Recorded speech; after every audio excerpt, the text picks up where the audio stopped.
Raheem Sterling, you selfish fuck.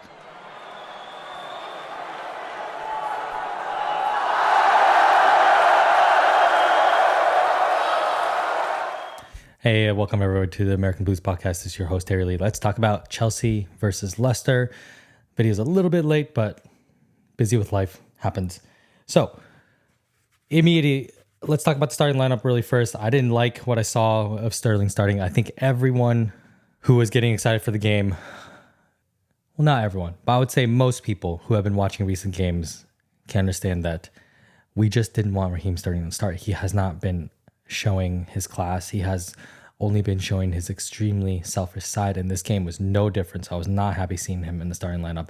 And then Robert Sanchez in goal always makes me nervous. And today, again, multiple errors, that comedy of an own goal. So we'll get into all that. But let's start with the positive, which is still a win is a win.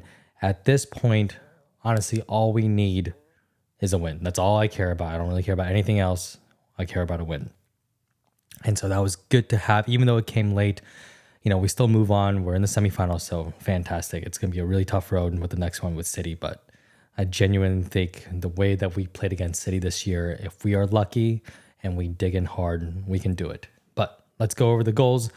First one, Jackson, awesome run down the side, beat his man, great crossing. Cucurella had a gut-busting sprint down the other side just to get into position to score, and that's what I want to see.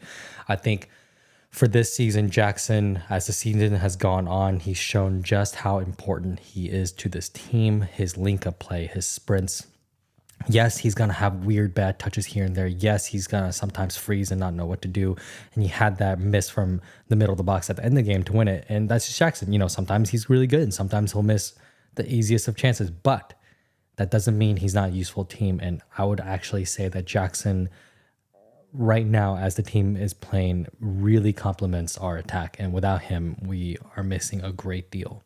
So great on both of them. And also for Cucurella, I think Cucurella got a lot of harsh treatment the first season he was here, but it made sense. You know, he wasn't good. He wasn't good at all the first season. But what I love about players is if they come in, they don't do well and they never complain. They just work hard and they slowly win the fan base over with hard work. And I think that's what Jackson's done this season.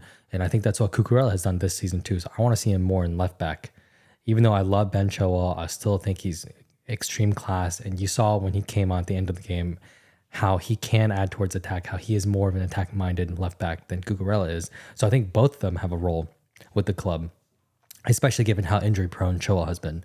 So great first goal. And then second goal, you know, it was a good throw-in header that Mudryk hit into the middle, and then Sterling got onto the end of it. And honestly, this was the only good thing that Sterling did the entire game was he got onto the end of this ball, sprinted down the left side, and then crossed it into Cole Palmer, who scored. Fantastic goal. I love it. I absolutely love Cole Palmer. I think he's genuinely the real world-class signing that we've been waiting for. Despite spending so much money, I think he is up there at the very, very top. And it's scary how much better he can be. So fantastic goal. And then there's a big, big lull where not much happened and we gave away two real stupid goals. So let's not talk about that right now. Third goal, Palmer to Carney Chukwuemeka in the 90th minute. Incredible. What an awesome little back heel touch by Palmer. And fantastic finish for Carney. You know, when we first got Carney, I was a little skeptical. I was like, yeah, you know, I watched some highlights of him with Aston Villa. I was like, I see the talent. I see it's there. And then he gets injured for the majority of the season. So I didn't really know what to really expect. But this is awesome for him coming back from another injury and to score immediately and to score such an important winning goal. I love it. And then final goal, Madueke. I mean, it's the fourth goal. It's the end of the game. So it doesn't have as much of an impact. But what a crazy, dribble in the midfield, beating two players and then hitting into the top right corner. Yeah, I absolutely love it. And the crowd loved it. And I only wish I was there to see that goal happen because that looked awesome. And one last good thing is I actually really liked what I saw from Mudryk. He didn't have his complete tactical disappearance that he had earlier in the season where he just on the wing and not really doing anything. Weirdly, the more I see him as the 10, the more I see just how much he can offer this team. He's actually quite good at receiving the ball and turning and running into space. And that's something that Gallagher is not as good at doing just because he's not as fast and he's not as progressive. Gallagher is really good all around high energy player. Well, he'll cut out crosses, he'll press, but when he gets the ball, he's not the best at creating and he's not the best at dribbling and carrying the ball forward. He tends to slow the game down quite a bit, and Mudryk is the exact opposite and what I want to see from him, which is using his pace, using his ability and vision just to be able to open up defenses and run at them and make everybody nervous on the other team. And then again, once he got moved onto the left flank and Sterling as a 10 for God knows what reason, Pochettino, he became a little bit less effective, more isolated because he doesn't have support from Cucurella on that side because Cucurella is not an attacking left back, which is not a fault to him. It's just how the team is set up then. And then Mudryk slowly kind of fizzled out of the game. But I did genuinely like what I see from him. I want to see Mudryk start more. And maybe sometimes it makes sense to play him as a 10 and give Gallagher a rest because Gallagher clearly just cannot play every single game. And then last thing, again, on Cole Palmer. I mean, this guy, even when he has a quiet moment in the game, he always makes up for it. You can see at the end of the game, he took responsibility. He was at the end of every chance creation. He wanted the ball. He wanted to create. He wanted to either get that final pass or take the shot. For a 21-year-old who's absolutely carrying this team right now, I have no better praise for him than keep it up, man. Just keep going and you'll only get better and better. Now, on to the two ridiculous goals for very different reasons.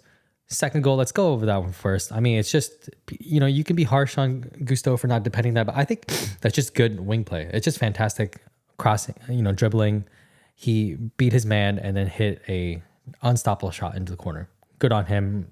Wasn't really that mad for that goal, but the first goal we gave away, oh my God. Disasi, I don't know what you were thinking then, not even looking up at where the goalie was before making that back pass. And he actually looped it around the goalie, which is incredible. I mean, that's just an incredible strike if he meant it, but he obviously didn't mean it. But I also want to shout out Sanchez because I don't think he's in the right position. As the play is breaking down, you can see Disasi's going backwards. Sanchez is still standing at the edge of the box. He should be between the defender and the goal just in case the pass goes wayward because he's under pressure. But Sanchez stood at the edge of the box and just watched Disasi pass it into the goal. Not good positioning. I think it's very bad play on both of them. Obviously, the blame is going to go to Disasi for not looking before he passes. But I think a lot of the comfort that defenders feel from the goalkeeper is that relationship they have with each other, knowing that they're going to cover each other without having to think about it. And that is on Sanchez for not moving.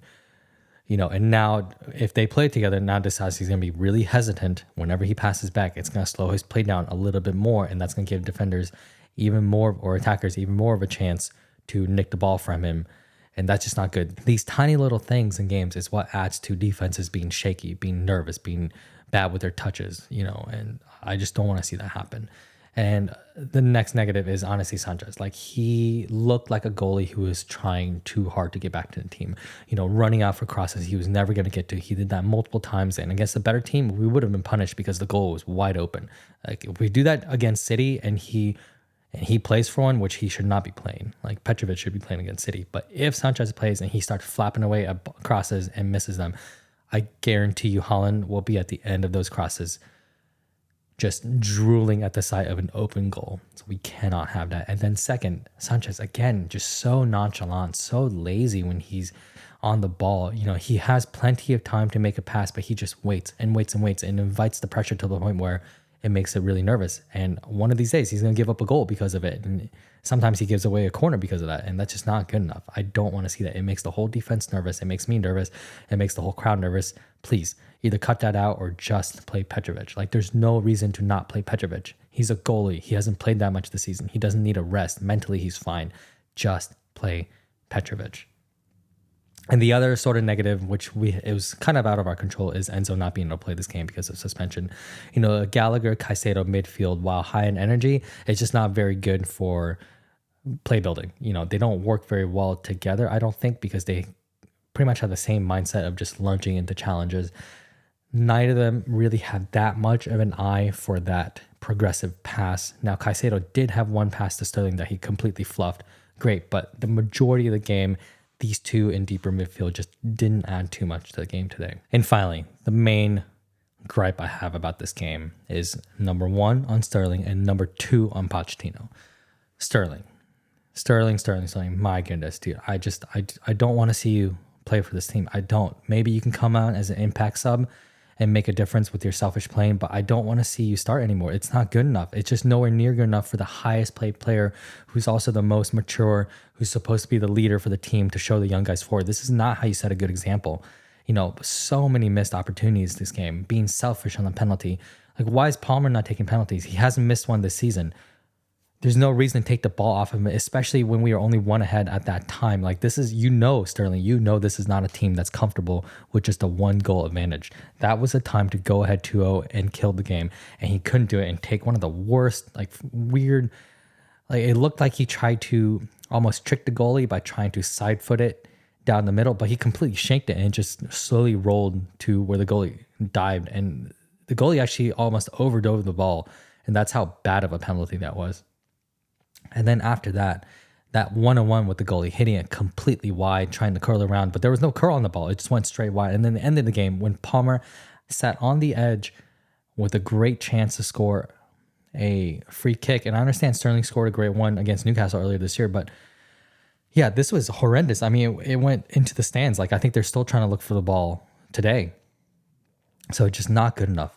And then that substitution, taking Mudryk off, man, I think everyone in the stadium felt just how stupid of a decision that was. And I don't like Pochettino's post-match comments of saying, hey, I heard what the fans were booing, and saying that he's not stupid, saying Mudryk looked tired. I don't care. You are stupid if you didn't read the match and realize that Sterling was, one, actively hurting the team, two, not contributing to build up or to defense, and three, keeping him on is a bad example for the rest of the players. You cannot have one guy who's clearly all about himself and not the team and keep playing him again and again and keep him in the game. When someone like Mudryk, who's had a lot of criticism this year, who's worked really hard, who's come back and shown his talent whenever he's given the chance, and to take him off over Sterling, that's a terrible message for Mudryk. And I hope Mudryk didn't take those boos as a knock against him. I hope he understood that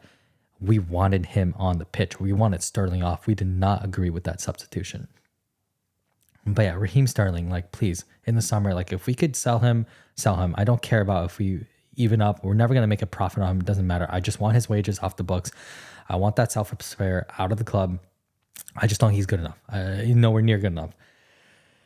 And he's not world-class. He's never been world-class. So let's not treat him as such. He doesn't deserve to stay on the pitch when he only plays for himself. And lastly, Pochettino. You get paid a lot of money, man. A lot of money. I want you to go out and buy some balls and surgically implant them onto yourself so you can, one, stop saying that you don't pick penalty kickers. You are the manager. You should know who takes good penalties because of practice. And if your players aren't practicing penalties and you don't know, that's on you as a manager. And since you do know who's the best, before the game starts, to avoid all this BS confusion during penalties so nobody tries to take the ball, just say, if Palmer is on the field, Palmer is taking penalties. Pure and simple. Unless Palmer walks up to another player and gives them the ball, he needs to be taking penalties.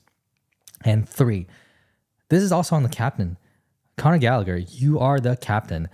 I want you to act like Enzo did earlier this season when Palmer was on the ball and Sterling was arguing and Enzo came up and just said, no, let Palmer take it. That is your job as captain. In that point, when you stood there and you let Sterling take the ball off Palmer, it is on you to grow a pair and say, no, look at where we are in the game right now. Palmer's a penalty taker. Stop arguing, move on. That's your job.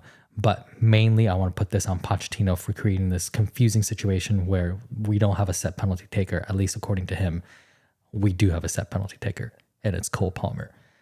And lastly, I'm a little bit tired of Pochettino's post-match comments after the last few games, saying the fans just need to support the club. They need to support his decisions. He's not stupid. Look, nobody gets anything handed to them, not in life and definitely not in the sport, especially as a manager. Fans don't owe their happiness to the club. You earn that from ownership to sporting directors to managers to players. You earn that from the fans by what you do on the pitch. So if you're not showing it, then no, you cannot just expect fans to just blindly be okay with everything just because you think you know better. We are there watching the games. We see the games on TV. This is clear. You don't need to even know the game to understand that in this game, Sterling should have been taken off at halftime far, far, far earlier. And it is absolutely just plain ridiculous to try to act like we're stupid and say that, oh, Modric looked tired. He looked like he was stretching, so let's take him off and leave Sterling on. No. You should just say, Sterling, you try to take the ball. Well, you did take the ball for the penalty. You missed. You had several other terrible attempts. Time to take a break, man. That's not your day. Give someone else a chance. So again, a win is a win. Happy about that. Not really happy about other circumstances in the game. Excited to see the next one against City. I do think we have a good shot at this, especially since City are not as consistent this season. Yes, they can score goals, but yes, they are so leaky at the back. And if we play with heart, with energy, we can beat them, but we just cannot play like we did today. We cannot give stupid goals away. We cannot throw away opportunities, whether it's penalties or 1v1s away against City. We just cannot. We are going to have very few chances, and we must take those chances. So I will see you guys after the next game. Like, comment, subscribe. See ya. Peace.